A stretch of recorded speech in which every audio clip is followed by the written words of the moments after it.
इसमें चर्चा ये होगी कि अड्नू इस समय जलवा कायम करें। इसलिए हम बिल्कुल आखिरी तक माला उतारे नहीं है। हर फोटो में माला चाहिए। हमारी अम्मा की बड़ी इच्छा थी गौरव कि हमारी छोटी बुआ की जो शादी हो वो किसी कवि से हो, और सैकड़ों लड़का देखने के बाद हमारी छोटी बुआ की शादी एक कवि से ही हुई। कवियों में बहुत अच्छाई होती है। एक तो अगर कवि सम्मेलन नहीं होता है तो वो घरे में रहते हैं, और जब घर में रहते हैं तो घर के काम करते हैं। अगर मान लो बाहर निकल भी गए तो फिजूल खर्चा नहीं करते हैं।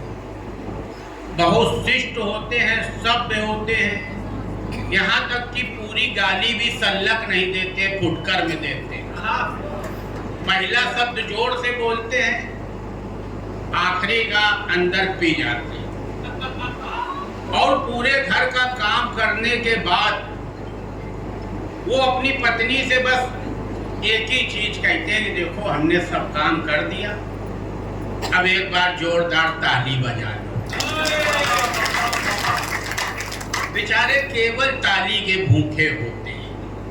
उनको जीवन में कुछ नहीं चाहिए। उनकी एफडी कम मैच्योर हो रही, उनको मतलब नहीं। पड़ोस वाले झा साहब मर गए, उनको मतलब नहीं।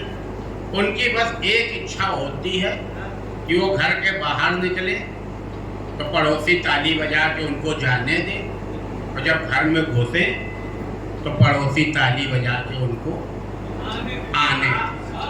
हमारे बीच में गौरव चौहान बैठे हैं, इतने जोशीले कवि हैं, इतने जोशीले कवि हैं। अभी ये आपको कविता सुनाएंगे। इनकी जब हमने पहली बार कविता सुनी, भगवान कसम में इतना जोश में आ गए, इतना जोश में आ गए। आशुतोष भैया मोटरसाइकिल बेच के कट्टा खरीद लिया। इतना जोश दिला दिया इनने, साला लग रहा था कि जैसे पूरा लोड भारत का हमारे ऊपर। एक एक शब्द में इनका जोश, और नजर में मिला के आंखी जोश दिलाते हैं। हमने साला कट्टा ले लिया। बीबी को कहीं ले जाना होता था, पहले कट्टा खोदते थे, फिर रिक्शा करते थे, फिर बीबी को लेके जाते थे। और जिस दिन हम पकड़े गए उसी दिन इनका कवि सम्मेलन पुलिस थाने में पड़ा। उनने पुलिस को इतना जोर दिला दिया कि साला 4 लाठी तोड़ दी हमारे ऊपर मारते मारते। इतना जोशीला कवि है, इसको सुनना जरूर, लेकिन फिर ठंडा पानी पीना, चुप्पे अपने गृहस्थी चलाना जाके, नहीं ये पाकिस्तान में गुम्मा चलुआ के मानेंगे। बहुत जोशीले। ये उन्नाव जिला, ये हमारा मैका भी है एक तरह का। यहाँ जितने हमसे बड़े बैठे हैं सबको मेरा चरण स्पर्श, जितने छोटे बैठे हैं उनको सबको मेरा प्यार। और ये हम कभी सम्मेलन में नहीं आए, हम होली मिलन समारोह कर रहे हैं। हमको कतई कभी समझ के न सुनना, हमको एक भी कविता आती नहीं। हमको बस उन्नाव की बातें पता है। हम के सांप काट खाई मोहिनी जी तड़प रहा।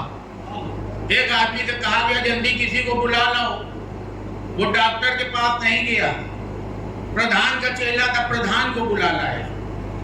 अब जिसके सांप काटे उसकी अम्मा पूछ रही प्रधान से कि भैया कुछ ऐसा बताओ कि ये तड़पे ना।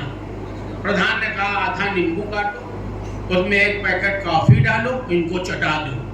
बोले उससे क्या होगा, ये तड़पेंगे नहीं? बोले हाँ ये तुरंत मर जाएंगे, तड़पेंगे नहीं। ये सब उन्नाव की कला है। उन्नाव अपने आप में बहुत बेहतरीन जगह है। और ये देखिए मेरा व्यक्तिगत ब्राह्मण घरों में जन्मे हैं, ये हमारे व्यक्तिगत श्रोता आ रहे हैं। अगर अब सब चले जाएं तो ये 8 लोग आखिरी तक हमें सुनेंगे। ये हमारे रिश्तेदार हैं। आशुतोष भैया जी भाभी भी हैं, बिटिया रानी भी हैं, और इनसे कहा गया था कि जब अन्नू चाचा सुनाएंगे तब तुमको आना। भाभी आगे आ गई। कहाँ पर खड़ी हो आशुतोष भैया, क्या व्यवस्था है? यही बेचारे खड़े होंगे। देखो हमको पत्नी पीड़ित बता रहे थे। हर आदमी गप से खड़ा हो जाता है, चरण हर आदमी गप से खड़ा हो जाता है, बस पत्नी दिखाई तो पड़े।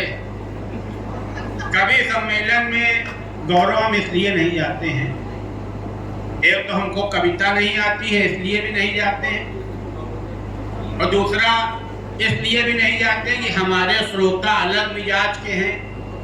कवि सम्मेलन के जो श्रोता होते हैं बड़े शांत स्वभाव के, बड़े समझदार होते हैं, इसलिए भी हम कवि सम्मेलन में नहीं जाते। और जैसे हम कवि सम्मेलन में बुला लिए गए तो कवि यही कहते हैं आयोजक से कि इसको सामने बैठा लो।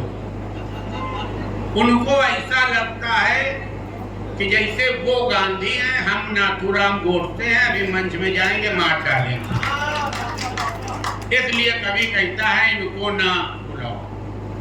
और एक कवि सम्मेलन में और विशेष चीज है योगेश भैया, अगर खूब बड़ा मंच सजा हो और 20 कवि बैठे हों और कवित्री एक भी ना हो, फिर कवियों का मुंह देखो,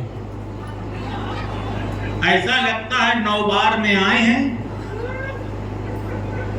अभी खोपड़ी घोटी जाएगी, फिर मठा की आलू बनेगी, इतना उदास बैठे रहते हैं। और 20 कवि के बीच में खाली 3 कवित्री हों, फिर कवियों के मुंह देखो, ऐसा लगता है रिंग सेरेमनी में आए हैं, अभी कवित्री इनको अंगूठी पहनाएगी और कहेगी कुंडी ना खटकाओ राजा।